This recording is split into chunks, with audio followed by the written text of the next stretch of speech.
Hi everyone, this is Matthias Krüger from Kruger EDC. Today I got this from Paracord EU. This is their mini version of their jig. They have something called the jig. That's a very expensive piece of equipment. It's large and made for collars and leashes mainly. So they made a smaller version specifically for bracelets and smaller projects. And this is what it looks like when it comes out of the box. It has this main attachment here to be able to attach it to your working table, and then the jig itself with these two clasp attachments here. But it's quite expensive if you compare to other jigs on the market. This is like 220 euros. It's about $250. So in my opinion, if you buy something like this for your paracord hobby, you should expect quality, right? Okay. So I'm gonna try to make 3 different smaller projects on this, and then tell you all about it, how it works, the good parts and the bad parts. Come with me. So the first project I'm gonna try is a lanyard, neck lanyard that uses a shackle like this, a U-shackle. My aim is to try different attachments to see how this jig functions in reality when you work with it. So I'll just attach this U-shackle with a cow's hitch to the main cord of my lanyard like this, and see if I can attach it easily up here. It shouldn't be that difficult as far as I see it. I just hook it on to this clasp, and I can on this side I'll only do sort of an overhand knot, which I can release later, like this, to be able to put that maybe around this part here. Why not? Yeah, let's try this. Like that, I can attach it. Now it's tight enough, and you can see this is a clever way of attaching here. When I screw the screw there, it can adjust to different sizes of the clasp. And now I'm going to try to make a zipper sinnet here with flat cord, just to show, but it's quite tight underneath. Actually, I noticed that at once. Underneath the cord, let's see. Oh, it got loose here. Yeah, it's really, there's nothing to hold the clasp in place apart from the tension on your cord. And sometimes you don't want it that hard. I'm gonna see. You see, I can attach with this. I can vary the clasp here to different sizes. These two will move aside, and they have sort of a hook on them as well to make the attachment stay in place, but it's not enough, and they're quite small actually, and I'm afraid they'll damaging my paint here on my clasp, which it's colored black, and they're very sharp, the hooks that you're supposed to use. So I'm going to see if I can just put it on one of the hooks like that and continue to work. Just make a few more rounds here. Yeah, it works okay, but I do find the space underneath here, underneath the cord, it can't be more than 1 centimeter. It's very, very low. I'm used to much more space underneath, because I need to be able to work without any obstacles. Well, okay. It works okay, but as I said, I'm a bit afraid of the sharpness of the hooks damaging the paint. and also the lack of space is really annoying, the lack of space to work with underneath the cord. Anyhow, let's try a different setup now.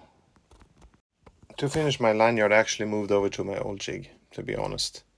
It's much more versatile. You see, I can move it to the side. I have just a normal Stanley attachment here.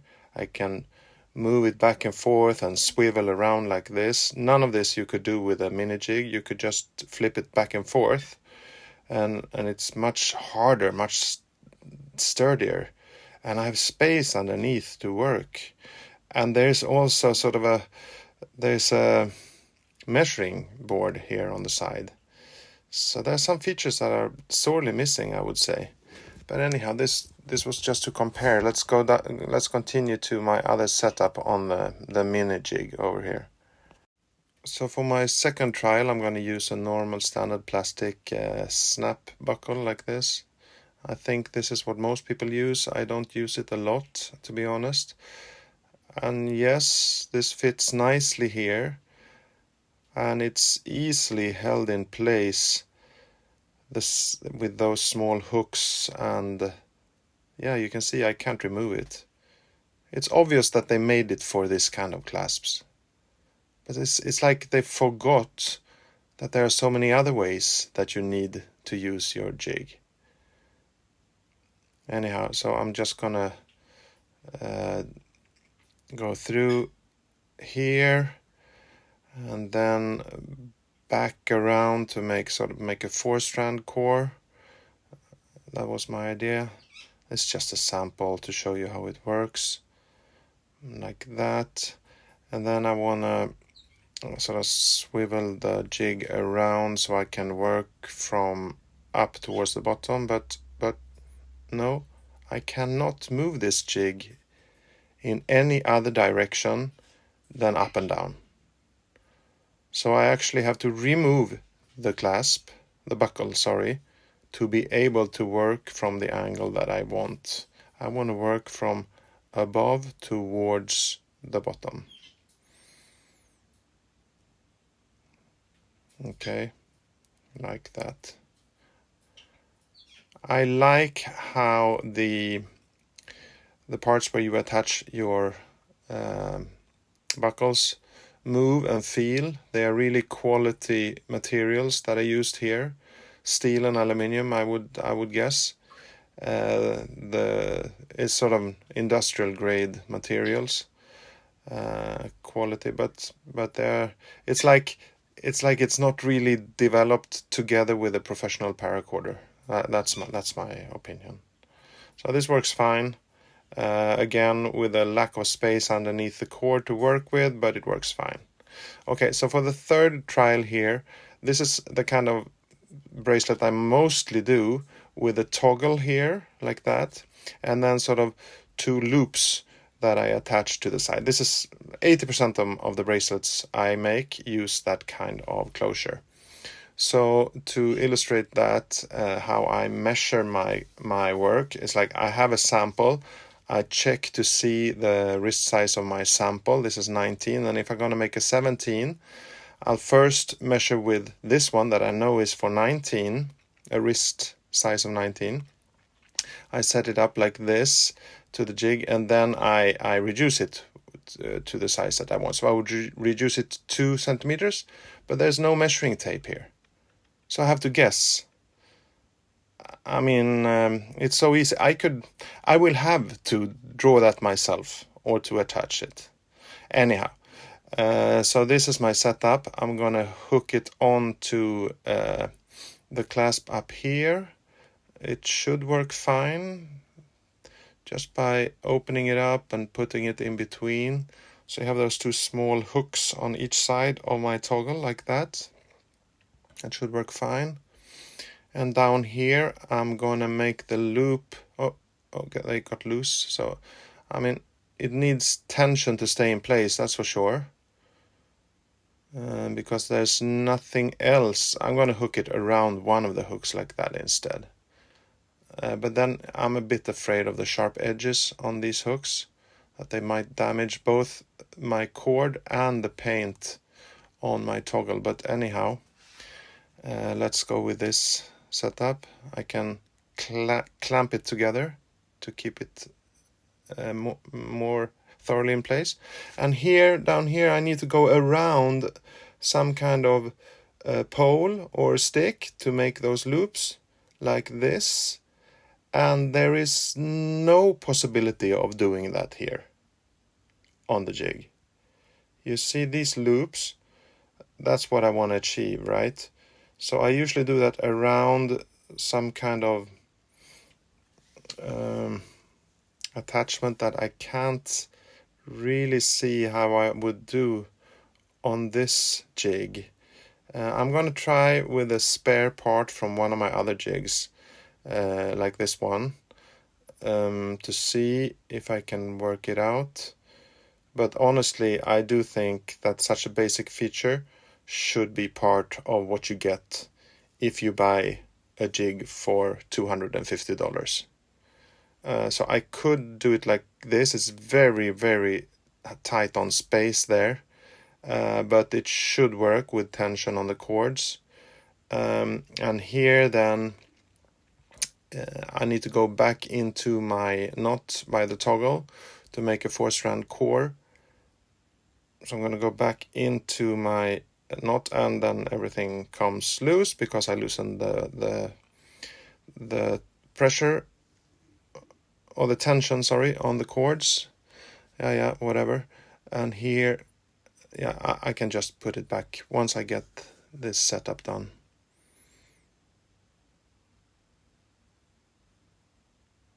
Like that. And now I can probably mount this back in place. The 2 loops should go around here, and then I will tighten up the cords to keep my setup in place.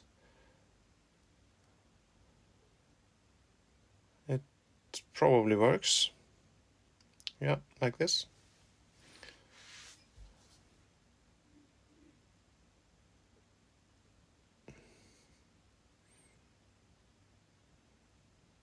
Not easy, but it does work. Once you have the tension, it shouldn't get loose. I'm going to make some eccentric fishtail passes here on this bracelet sample. I pass 3 and then go back the same way that I started, like that, and tighten them upwards. Okay. Yeah, sure, it works. I could work on this, but then I did have to find sort of my own solution to the issue with my loops. It would be nice, and again, it's not ideal. I'm always afraid that they will loosen like this, because if you work and try to tighten a bracelet hard, it's inevitable that you will sort of kind of get the cords looser, or even reduce the length of the bracelet or whatever, and they should be fastened better. Anyhow, so my verdict of this piece of equipment, and I will always make reference to the price, because I think that's important. I mean, you can find really cheap jigs out there that have all the features that I'm missing on this one. So if you buy something for $250 or 220 euros, you should expect that you don't have to sort of add on a lot of stuff yourself, and everything. The basic features should be there. So this part, the whole of this attachment to the table, I really like. This is something that not many jigs on the market have. I had to do it myself on mine. I bought this Stanley piece, maybe it cost me $30, and I attached this piece to my jig so I can move it around. And now I can both attach it to the table and swivel it around. I'm going to show you. Swivel it around to any kind of position that I want. Back and forth and around and to the sides. And it's so valuable for me. But on this one, even though it's great to have this attachment, you can only tip it back and forth. You can tip the jig back and forth, and then of course you can move the jig up and down sort of towards yourself by adjusting this lever here like that. So and that works really well. I must say that those features I really like. Okay, but then again, as I've told you, I'm missing sort of a measuring tape anywhere on the jig. Somewhere there should be markings to tell you if you're going to reduce the bracelet a centimeter or an inch. You shouldn't have to guess, I think. I can do that myself as well, but then again, if I pay so much, why do I have to do a lot of things myself? And this is another really good feature, that when I screw here, both of these little hooks, they make it bigger or smaller, and that way you can easily attach a buckle of any size. And that's why I figure that this jig is sort of made for snap buckles like this.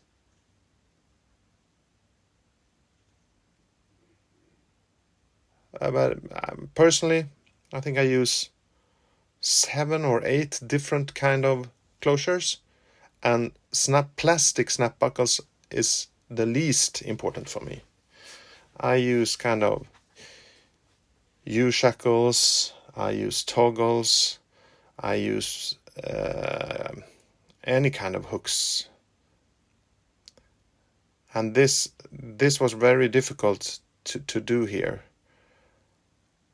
And when I managed to do it, I was sort of, well, I had to invent my own solutions. They didn't really fit properly. And as I said, it was I lack a pole or a staff or something like this to make loops around for the closures of many of my bracelets and other projects as well. So yeah, to be honest, I would go for a cheaper jig and then purchase this setup myself with some extra funds that I can then attach to my jig. But I do hope that Paracord EU improves on this one. It shouldn't be that difficult.